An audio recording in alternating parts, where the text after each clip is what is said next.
Bonjour, Emily Talpin, OM System Ambassador in the US. Welcome back to the channel. Today, I'm going to tell you why I took those 3 cameras with me on my trip to Nova Scotia. So, let's get started.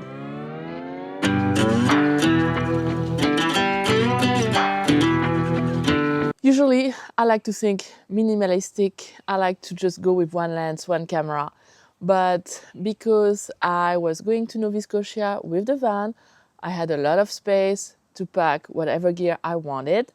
And so I decided to take the OM1 Mark II, the OM3 and the OM5 with me on this 3-week trip to Nova Scotia and Cape Breton. And let me tell you, I do not regret that choice. Why? Because I dedicated one lens to each of my camera. It made things quite easy. So with the OM5 Mark II, I decided to just do macro, and I put the 90mm lens. I also had the 60, but I used the 90 a lot. I just love the 90. With the OM3, I used the 12-100, which is one of my favorite lenses. I really wanted to mostly dedicate this camera to landscape photography, which I don't do very often. But let me tell you that Nova Scotia and Cape Breton, it's made for landscape. And then with the OM1 Mark II, obviously an amazing camera, especially for wildlife. I put the 150-400, and that was my go-to lens for wildlife photography. And this lens I took out of the van when I was at a campground and when I knew I was going to just do macro photography. And those 2 other cameras, this always was with me when I went hiking. And I also put the OM3 and the 12-100 in my small Peak Design bag. And yeah, it was just a perfect fit. So I didn't have to switch lenses and miss some shots. So I really enjoyed that. Now, if I'm going on a very long hike and I need to shade some weight, then obviously I'm just going to pick one camera. Actually, it might be the OM3. I love this camera, and then just switch lenses. But here with the van and traveling with the van, it was just easy to just dedicate one lens to each of the camera. So let me go through all the photos that I took and tell you a little bit about my trip to Nova Scotia and Cape Breton, which, by the way, oh my God, Canada, this is the nicest country on earth. I swear, people were so nice. So thank you so much for that very warm welcome, Canada. Really appreciate it. And Nova Scotia and Cape Breton were so beautiful. It's a photographer's dream over there, really. So the first part of the trip we spent in Peggy's Cove in Nova Scotia. It was gorgeous. The landscape is really rugged. You got the ocean, the Atlantic Ocean, who's really, digging up the coastal landscape. And it was very interesting because we got actually quite a lot of fog and cooler temperature, which makes it perfect to go and explore with the OM3 and the 12-100. I spent most of my time with this camera and this lens around Peggy's Cove. We visited a couple of villages around. We did a hike, beautiful. Look at those boulders. A little bit of a moon landscape there. So I really enjoy shooting in black and white with the creative art filter and using just JPEG. JPEG out of cameras are so good. So that's what you're seeing right now. And then we also explored Peggy's Cove, a little fishing village. They actually had an art festival, and it was kind of fun to see all the artists around town. So I concentrated on capturing this, but also I wanted to capture the colorful architecture. So here are a couple of shots that I took. And we came back at different time, and here, this is with the fog. I think it really adds to the image. And I really enjoy actually spending some time trying to add people into my landscape. because I think it really adds to the story.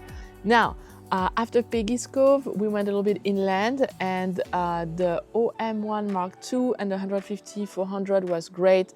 Lots and lots of eagles. I stopped on the side of the road a lot, and there were some bald eagles hunting. So the light here was not great. It was just so amazing to be able to see it and also to photograph it. Then we headed to Lunenburg, which is a UNESCO site. It is a gorgeous town. I did a little bit of photography. I also used the OM3 and did a little bit of architecture photography there. And then we went to the biggest national park in Nova Scotia, Kanji. And there was not much wildlife when I was there that I could see, but it was really fun to photograph the deers that were there, and it was just very a relaxing time. We did a little bit of hiking, and then we headed to Digby, which is the scallop capital of the world. Yes, I did have some straight out of the boat, so good.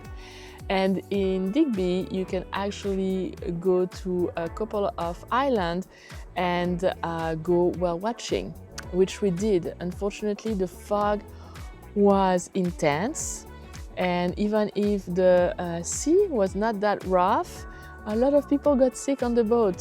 Somehow I didn't, but I was sure sick 24 hours after that trip. It was so bad. But the people who were leading the trip were amazing. They knew a lot about whales. Unfortunately, that was the only morning where we couldn't see a whale. Well, that's not true. We saw a minke, and that's one photo that I took.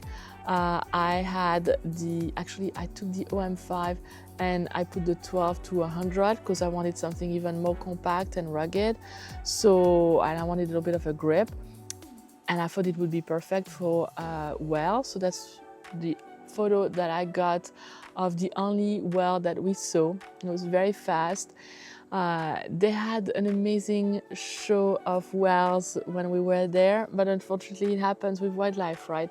The trip that we ended up on did not produce much, but we had a great encounter with another bald eagle here in the fog flying off.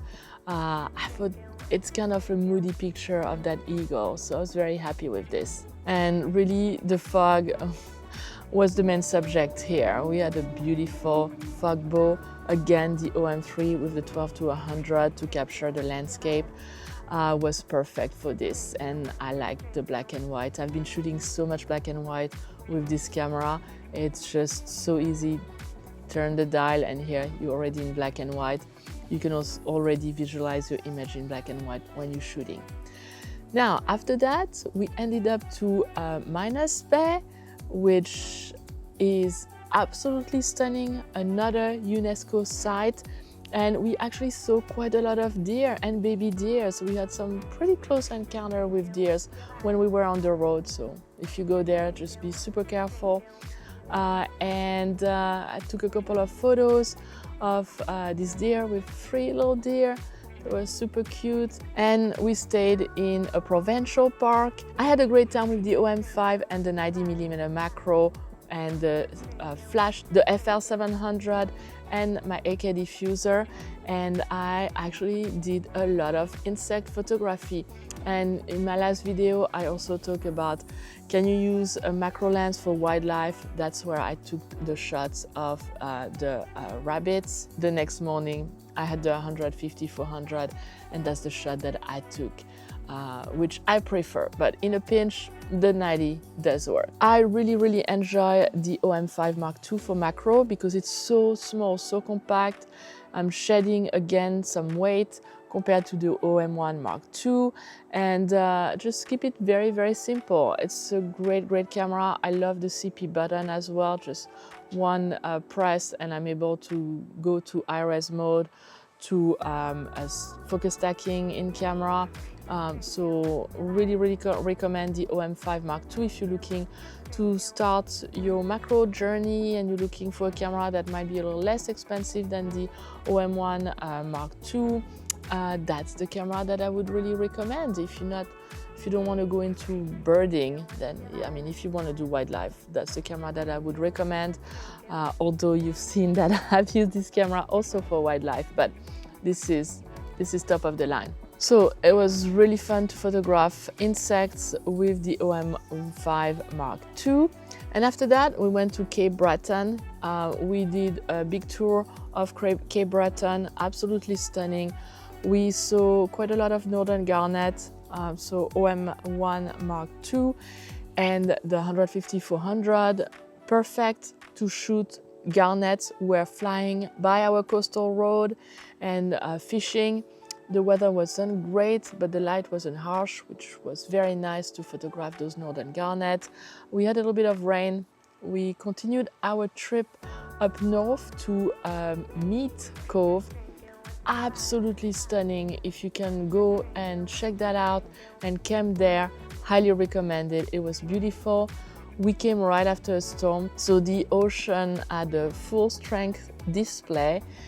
It was beautiful, very moody. And in this area, I was really looking for moose. It's moose paradise. You can see they have signs everywhere for moose, which, by the way, this moose looks so strange. I don't know. I guess their moose look very different from the moose that I have here in New Hampshire. But I couldn't check them out because I didn't see any. I saw evidence of moose, but unfortunately I had no luck. But we saw some grouse and baby grouse in beautiful golden light. Just a perfect experience. They were super close on the path. So that was really, really a big treat to be able to get those photos. And you can see that's the mama grouse. She was up on a tree looking at a little baby that was just walking on the path. And you can see how here I was shooting high up and here I'm shooting low, make a big, big difference. I'm also using a little bit of the grass that was in front of me on the path to lose a little bit of clarity at the bottom and kind of frame my image. I personally like that, so let me know what you think of those images of the baby grouse. And we saw also a couple of birds of prey, like right here on the side of the road, and also bald eagle. Again, lots of bald eagles there. This one was attacked by a blue jay. Again, the OM1 Mark II with the 150-400 was perfect. I could have used Pro Capture. I was just in the span of the moment. I don't know how long that eagle is gonna stay. So I used my wife to tell me when the blue jay was coming and I started shooting. But Pro Capture, I think, would have been a better idea here. But nonetheless, I was able to get that shot that I really, really enjoy. And the background was perfect, very dark, so everything kind of worked out for this shot. And then we started our drive back along the coast, the west coast of Cape Breton. The sunsets were absolutely amazing. And that's it for the trip. I just wanted to show you what those 3 cameras could do and how I use them for this trip. Again, when I travel far away and I just want to keep it simple, I'm going to pick one camera and that's it. And I'm probably going to pick the OM3 because I think it can do everything. But if I want to go super, super light and easy, but still having a camera that is going to deliver, then the OM5 Mark II is a no-brainer. And then this one is so rugged. So if I know all I'm going to do is wildlife, this is going to be my go-to camera. So if you have any questions about any of my cameras, any of my setup, post them in the comment below. Let me know, what do you use when you go on vacation? Do you take multiple cameras, multiple lenses? Do you do a challenge? Do you only have one lens and one camera? I'd love to hear about you. And I want to thank you again for all your support. If you're not a subscriber, well, it's never too late. Click on the subscribe button, hit the like, and click on the bell so you know when my videos are coming out. I will see you next Sunday. Until then, happy shooting. Au revoir.